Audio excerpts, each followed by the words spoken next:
Hi welcome back. നമ്മളിലെല്ലാവരും ഒരു പ്രാവശ്യമെങ്കിലും buds ഉപയോഗിച്ച ആളായിരിക്കും അല്ലേ? ബഡ്സ് ചെവിയിലിട്ട് തിരുക എന്നുള്ളത് ചിലർക്ക് വളരെ സാറ്റിസ്ഫൈങ് ആയിട്ടുള്ള കാര്യമാണ്.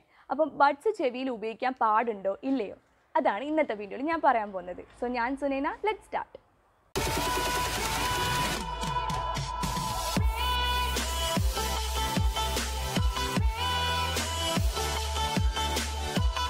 നമ്മളിൽ 90% ആൾക്കാരും ഈ ബഡ്സ് എന്ന് പറയുന്ന സാധനം നമ്മൾ ചെവിയിൽ ഉപയോഗിക്കുന്ന ആൾക്കാരായിരിക്കും. അതും പോരാഞ്ഞിട്ട് ചില ആൾക്കാർ ബൈക്കിൻ്റെ കീ, കാറിൻ്റെ കീ, പെന്ന് അങ്ങനെ മുതലായ എന്തൊക്കെ സാധനങ്ങൾ കൈക്കിട്ടോ അതൊക്കെ ചെവിയിലിടുന്ന ആൾക്കാരെയും കാണാറുണ്ട്.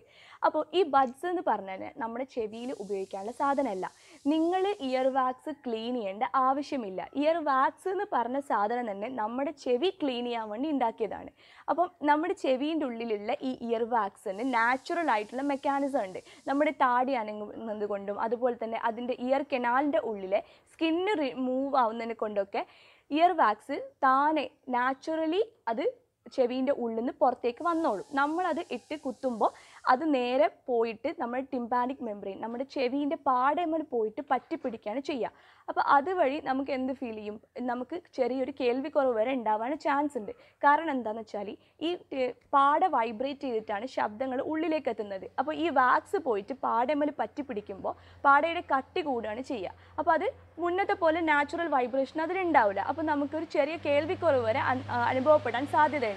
അതുപോലെ ഈ കൂർത്ത സാധനങ്ങൾ, ഈ പെന്ന്, ബൈക്കിൻ്റെ കീ ഇതൊക്കെ ഇട്ട് കുത്തുമ്പോൾ നമ്മുടെ ചെവീൻ്റെ പാട എന്ന് പറഞ്ഞാൽ വളരെ നേർത്ത സാധനമാണ്. അതുപോലെ തന്നെ ഒരു കാര്യം ശ്രദ്ധിക്കേണ്ടത്, നമ്മുടെ ഈ ചെവീൻ്റെ ഓപ്പണിങ്ങും പാടയും തമ്മിൽ വലിയ ദൂരമില്ല, വളരെ ചെറിയ ദൂരമേ ഉള്ളൂ. അപ്പോൾ നമ്മളിത് കുത്തുമ്പോൾ പാടയ്ക്ക് പോറലേൽക്കാനും പാട പൊട്ടിപ്പോകാനുള്ള ചാൻസ് വളരെ കൂടുതലാണ്.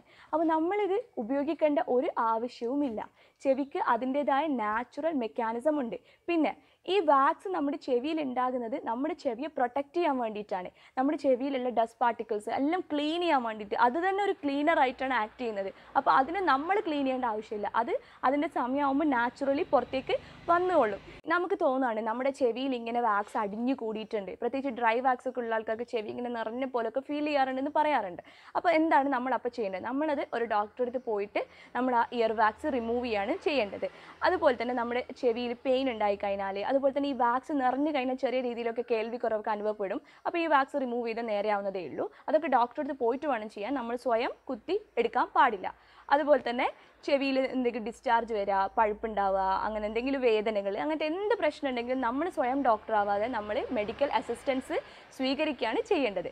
ബഡ്സ് എന്തുകൊണ്ട് ഉപയോഗിക്കരുതെന്ന് പറഞ്ഞതും നിങ്ങൾക്ക് മനസ്സിലായെന്ന് വിചാരിക്കുന്നു. അപ്പോൾ ഇനി മുതൽ നിങ്ങൾ ആദ്യം തന്നെ ബഡ്സ് ഉപയോഗിക്കാൻ പാടില്ല. അപ്പോൾ നിങ്ങൾക്ക് ഈ വീഡിയോ ഇഷ്ടമായെങ്കിൽ നിങ്ങൾ ലൈക്ക് ചെയ്യണം, എല്ലാവർക്കും ഷെയർ ചെയ്ത് കൊടുക്കണം. ബഡ്സും കൂടുതലായിട്ട് ഉപയോഗിക്കുന്ന ആൾക്കാരിലൊക്കെ ഷെയർ ചെയ്ത് കൊടുക്കണം. അതുപോലെ തന്നെ എൻ്റെ ചാനൽ സബ്സ്ക്രൈബ് ചെയ്യാൻ മറക്കരുത്. അതിൻ്റെ കൂടെ ഒരു ബെൽ ഐക്കൺ കൂടി ഉണ്ട്, അതും കൂടി പ്രസ് ചെയ്ത് കൊടുക്കണം. സോ നെക്സ്റ്റ് ടൈം കാണുന്നവരെ ബൈ ബൈ.